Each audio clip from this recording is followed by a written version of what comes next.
They'll figure it out. And they'll do it right this time. We can accomplish anything. We can work with the change. It's the amendment part of the Constitution. Change it. The government will say, no. We face it head on. I'll show you in a second what's coming. And then I'm going to introduce you to some people who are very, very hopeful about the future. Can we have time now? Can we do it now? Joining me first via satellite from Washington is John Bolton, former U.S. ambassador to the UN and author of Surrender is Not an Option. Also with me is Stuart Varney. He is the host of the Fox Business Network's Varney and Company, and Danniel Hannan. He's a member of the European Parliament and the author of The New Road to Surfdom. All right, well, first of all, John, I can't believe that you're not with us today because I'm sitting here with two Brits. We're talking about America. Help me, John, help me. John, let me start with you first because I want to talk about, first of all, did I get it wrong in the monologue that there are people that say China's going to be the model, it's going to be state-controlled, capitalism, America is going to be a second-rate nation, and we have to globalize our government. Am I wrong on that? No, there are people who say that, and many of them were involved in writing this report by the National Intelligence Council that you referred to. I have to say, to start off, we didn't need our government to write this report. We could have asked the Harvard faculty to write it, and they would have come up with pretty much the same thing. You wonder why our intelligence agencies lack resources. It's because they're speculating about 2025. And another absolutely critical point, the country in the world about which our intelligence agencies know the least is America. And well, obviously, I think that's pretty much on government on the whole. They don't know who Americans are. I would go along with that. But my point is, this report is written as if America is a spectator, as if our decisions have already been made. And by the way, all of them congenial to the Obama administration. And that's the place I think we ought to start from, because that's the place we ought to reject. Okay, so let me go to you, Stuart. We had a talk in the green room, and there are two things that I want to talk about. First of all, the path that we are on is to create that world. But we are the master of our own destiny. We choose every step of the way. It doesn't have to be that way.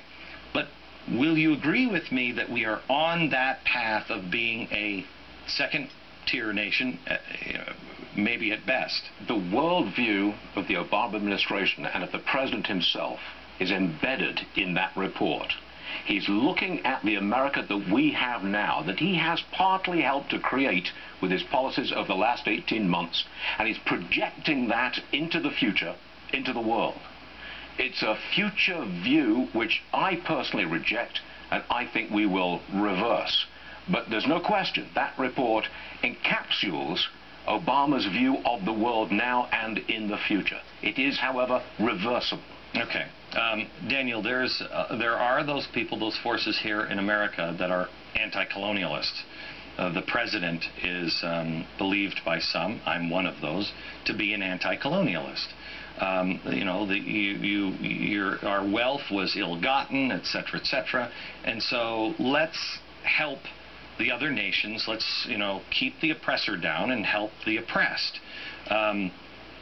Personally, I think it's happening in your country as well. The whole West is on the ropes. And if we don't have a fundamental transformation of yes, we can, we're going to live in a world of no, you won't.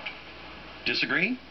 Well, the night he was elected, your president made a very touching speech in which he said that the strength of this country is not in force of arms, but in its moral example. And I wish he would occasionally apply that. I mean, the great thing that made this country wealthy and free and successful was what you were talking about Jefferson's model of dispersing power, cherishing freedom, personal liberty, free enterprise. The great empires of Asia that we're talking about in this report now, they were the ones that became centralized, taxed, bureaucratized, the Ottomans, the Mings, the Moguls, and so on. And the genius of the West in general, and the United States in particular, was the dispersal and diffusion of power. Now, you can see where this is going. If you go in the opposite direction now, if you go down this road towards more centralization, federal czars, higher taxes, more regulation, you are repeating the errors that the Mings and Mughals and Ottomans made hundreds of years ago. So is it any wonder that wealth starts to shift to where the enterprise is? John, you know the United Nations, and we've had conversations before about the United Nations and all of these NGOs and everything else that they're laying framework. How close are we to having framework that you just don't reverse with the financial regulation and everything else? I don't think anything is necessarily imminent, but aren't we at the edge here that you don't do much more, lay more framework without really having serious ramifications that you can't reverse? I don't think there's any doubt we need a serious debate in this country about what we think of the concept of global governance.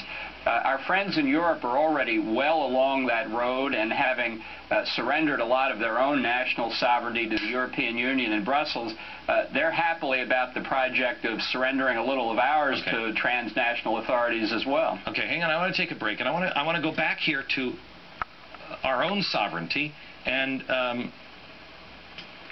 global government and global governance. We'll do that next.